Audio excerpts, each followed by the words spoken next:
Ini, selain Buru-buru, Permenaker buktinya nomor apa?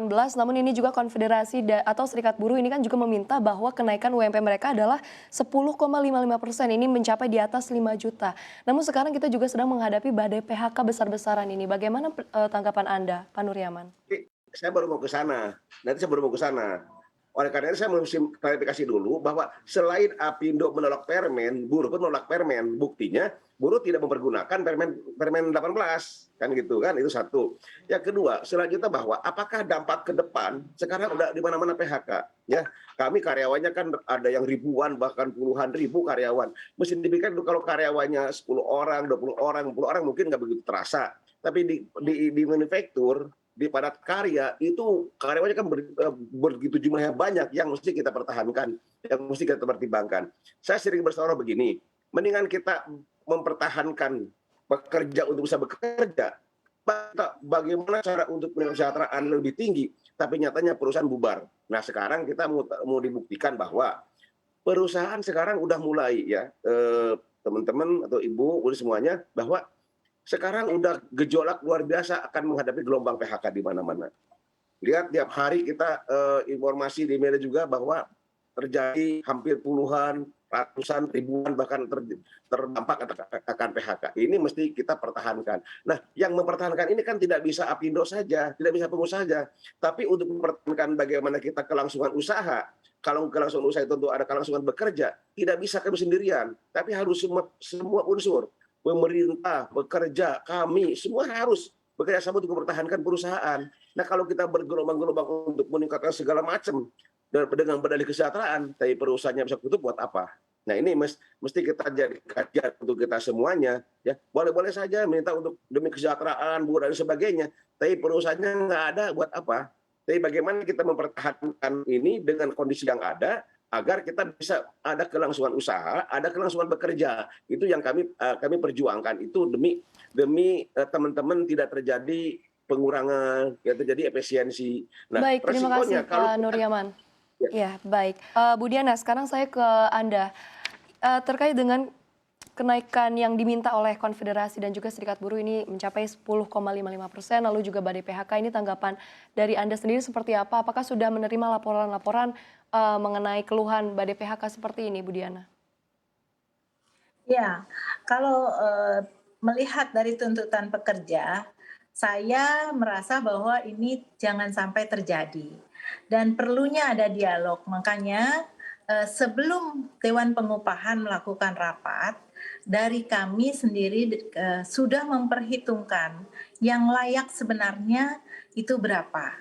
Sehingga kita tidak melihat lagi PP 36, karena kita tahu PP 36 pada saat tahun 2022 itu kan juga akhirnya keluar dari petun nilainya memang tidak juga sesuai tuntutan pekerja, tetapi juga tidak sesuai tuntutan dari pengusaha. Nah ini yang saya melihat bahwa kita perlu duduk bareng, kita perlu diskusikan, kita perlu berbicara dengan angka-angka. Nah makanya Kadin mengeluarkan angka tersebut bukan karena Permenaker, tetapi karena kondisi yang ada, kita harapkan satu kondusivitas sehingga tidak terjadi seperti tahun lalu. Dan kita hitung, kita panggil Dewan Pakar, dengan adanya BPS memberikan angka, kenaikan inflasi, kemudian pertumbuhan ekonomi, dan kelayakan bagaimana pekerja mendapatkan nilai yang juga tidak sesuai dengan harapan mereka. Kita juga tidak mau, sehingga angka yang sebenarnya itu seperti apa sih yang layak menurut kami Kadin DKI, keluarlah angka 5,1 pada waktu itu. Kemudian ada Permenaker memang. Jadi akhirnya pada saat rapat teman-teman mungkin sudah ikut yang 10%. Ini yang dilakukan oleh teman-teman Dewan Pengupahan dari Kadin DKI Jakarta. Sehingga angkanya ada 4 nih sekarang. Ada dari pihak pekerja, kemudian pemerintah sendiri, kemudian Apindo, kemudian Kadin DKI Jakarta. Jadi kami lebih memberikan ruang bagaimana sebenarnya harus ada dialog terlebih dahulu gitu. Sebelum itu juga diputuskan dan nantinya tidak ada lagi yang namanya demo Baik, Bu karena Diana. sudah Baik. ada Bu Diana, kesepakatan. baik kami setelah menangkap poin Anda, singkat saja Bu Diana ini untuk yang terakhir, ini sebetulnya jalan tengahnya ini ya, ini kan karena masih banyak perbedaan pendapat, lalu jalan tengahnya seperti apa hingga bisa mencapai satu suara ini kira-kira berapa persen Bu Diana? Ya, kalau saya sih memang masih tetap kekeh karena kemarin juga sudah disonding ada beberapa bahwa sebelum diputuskan dari teman-teman Kadin Dewan Pengupahan Kadin DKI Jakarta sudah menghubungi saya, Bu ini disonding dengan angka 5,6%. Tidak, kami dengan angka 5,1 karena keputusan kami bukan karena Permenaker. Karena Permenaker sendiri masih kita harapkan ada uji materi, Mbak.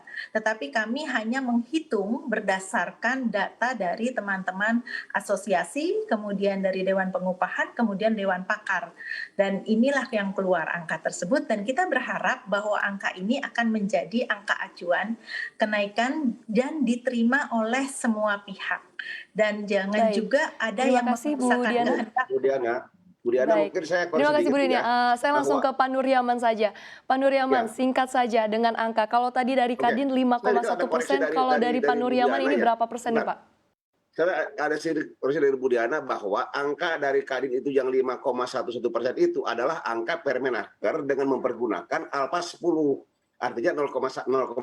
Jadi bukan 10% ya. Itu persis perhitungannya di Permenaker. Jadi tidak ada lagi supaya lebih clear bahwa itu yang disampaikan oleh Kadin itu adalah angka Permenaker sesuai dengan Permenaker tapi menggunakan alfanya 10% dari produktivitas. Baik, kalau dari Pak Nuryaman sendiri, kalau untuk Apindo ini angka jalan tengahnya ini apa nih? Berapa nih Pak Nuryaman?